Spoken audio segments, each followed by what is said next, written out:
ಕೈವಶವಾದ ವಿಭೂತಿಕೆರೆ ಪ್ರಾಥಮಿಕ ಕೃಷಿ ಪತ್ತಿನ ಸಹಕಾರ ಸಂಘ, ವಿಭೂತಿಕೆರೆ ಸೊಸೈಟಿಗೆ ಪಾರ್ಥ ಸಾರಥಿ. ರಾಮನಗರ ವಿಭೂತಿಕೆರೆ ಪ್ರಾಥಮಿಕ ಕೃಷಿ ಪತ್ತಿನ ಸಹಕಾರ ಸಂಘಕ್ಕೆ ಕಾಂಗ್ರೆಸ್ ಬೆಂಬಲಿತ ಕುಂಬಾಪುರ ಕೆ ಪಾರ್ಥ ನೂತನ ಅಧ್ಯಕ್ಷರಾಗಿ ಚುನಾವಣೆಯಲ್ಲಿ ಆಯ್ಕೆಯಾಗಿದ್ದಾರೆ. ಶಿವಕುಮಾರಸ್ವಾಮಿ ಅವರ ರಾಜೀನಾಮೆಯಿಂದ ತೆರವಾಗಿದ್ದ ಅಧ್ಯಕ್ಷ ಸ್ಥಾನಕ್ಕೆ ಸಂಘದಲ್ಲಿ ಗುರುವಾರ ಚುನಾವಣೆ ನಡೆದಿದೆ. ಅಧ್ಯಕ್ಷ ಸ್ಥಾನಕ್ಕೆ ಕಾಂಗ್ರೆಸ್ ಬೆಂಬಲಿತರಾಗಿ ಕುಂಬಾಪುರ ಪಾರ್ಥ ಮತ್ತು ಜೆಡಿಎಸ್ ಬೆಂಬಲಿತ ರಮೇಶ್ ಅವರು ಅಧ್ಯಕ್ಷ ಸ್ಥಾನಕ್ಕೆ ನಾಮಪತ್ರ ಸಲ್ಲಿಸಿದ್ದರು. ಇವರೀರ್ವರ ನಡುವೆ ಚುನಾವಣೆ ನಡೆದು ಕೆ ಪಾರ್ಥ 8 ಮತಗಳನ್ನು ಪಡೆದು ಅಧ್ಯಕ್ಷರಾಗಿ ಆಯ್ಕೆಯಾದರೆ ರಮೇಶ್ 4 ಮತಗಳನ್ನು ಪಡೆದು ಪರಾಭವಗೊಂಡರು. ಸಂಘದಲ್ಲಿ ಬ್ಯಾಂಕ್ ಪ್ರತಿನಿಧಿ ಸೇರಿ ಒಟ್ಟು 13 ನಿರ್ದೇಶಕರ ಪೈಕಿ 12 ನಿರ್ದೇಶಕರು ಮತದಾನ ಪ್ರಕ್ರಿಯೆಯಲ್ಲಿ ಭಾಗವಹಿಸಿದ್ದರು. ಓರ್ವ ನಿರ್ದೇಶಕ ಶಿವಲಿಂಗ ಪ್ರಸಾದ್ ಗೈರಾಗಿದ್ದರು. ರಿಟರ್ನಿಂಗ್ ಅಧಿಕಾರಿಯಾಗಿ ಮಂಜುನಾಥ್ ಕರ್ತವ್ಯ ನಿರ್ವಹಿಸಿದರು.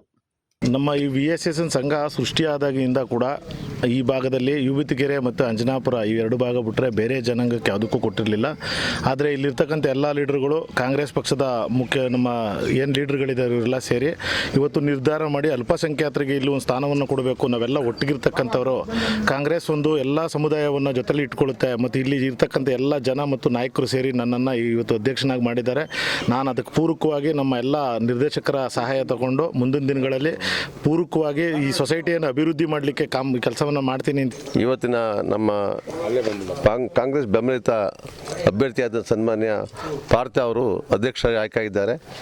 ಇದಕ್ಕೆ ಈ ಒಂದು ಅಧ್ಯಕ್ಷ ಸ್ಥಾನವನ್ನು ನಮ್ಮ ಪಕ್ಷಕ್ಕೆ ಕಲ್ಪಿಸಿಕೊಡೋಕ್ಕೋಸ್ಕರ ಮಂಜು ಅವರು ತಾಲೂಕ್ ಪಂಚಾಯಿತಿ ಅಧ್ಯಕ್ಷ, ಮಾಜಿ ಅಧ್ಯಕ್ಷ ಅಂತ ಮಧುರೈನವರು, ನಮ್ಮ ವಿಭೂತಿಕೆರೆ ಮಾಸ್ಟ್ರು ಚಂದ್ರಶೇಖರಯ್ಯನವರು ಮತ್ತು ಕೃಷ್ಣಪ್ಪನವರು, ಗ್ರಾಮ ಪಂಚಾಯಿತಿ ಅಧ್ಯಕ್ಷರು,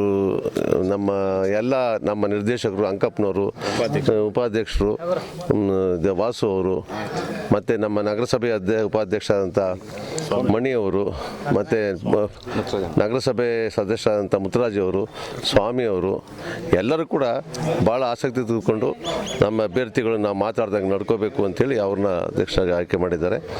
ಮೊದಲನೇದಾಗಿ ಕಾಂಗ್ರೆಸ್ ಪಕ್ಷ ಬಸವಣ್ಣರ ಏನು ಸಂದೇಶವನ್ನು ಕೊಟ್ಟಿದ್ದರು ಬಸವಣ್ಣವರು, ಆ ಸಂದೇಶವನ್ನು ಜನಗಳಿಗೆ ತಿಳಿಸುವಂಥ ಕೆಲಸವನ್ನು ಕಾಂಗ್ರೆಸ್ ಪಕ್ಷ ಮಾಡ್ತಾ ಇದೆ.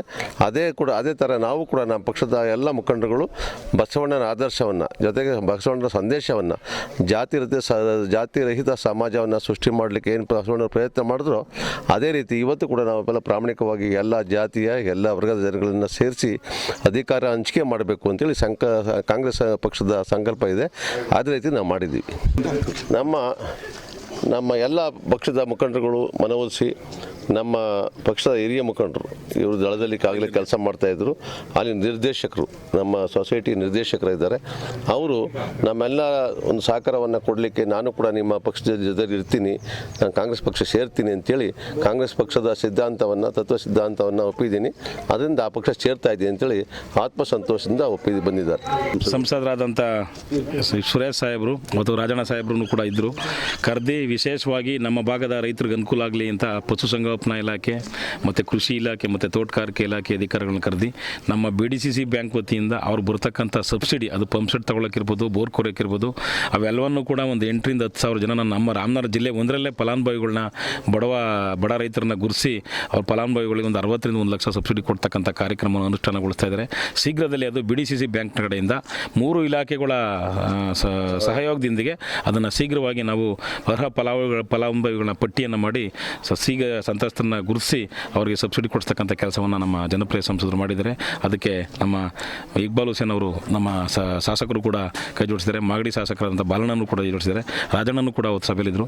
ಕೆಲವೇ ದಿನಗಳಲ್ಲಿ ಒಂದು 2-3 ತಿಂಗಳಲ್ಲಿ ಅದನ್ನು ಪಟ್ಟಿ ಮಾಡಿ ನಾವು ಅರ್ಹ ಸಂತ್ರಸ್ತರಿಗೆ ತಲುಪಿಸುವಂಥ ವ್ಯವಸ್ಥೆಯನ್ನು ನಾವು ಸೊಸೈಟಿ ಮುಖಾಂತರ ನಾವು BDCC ಬ್ಯಾಂಕಿಂದ ಮಾಡ್ತೀವಿ.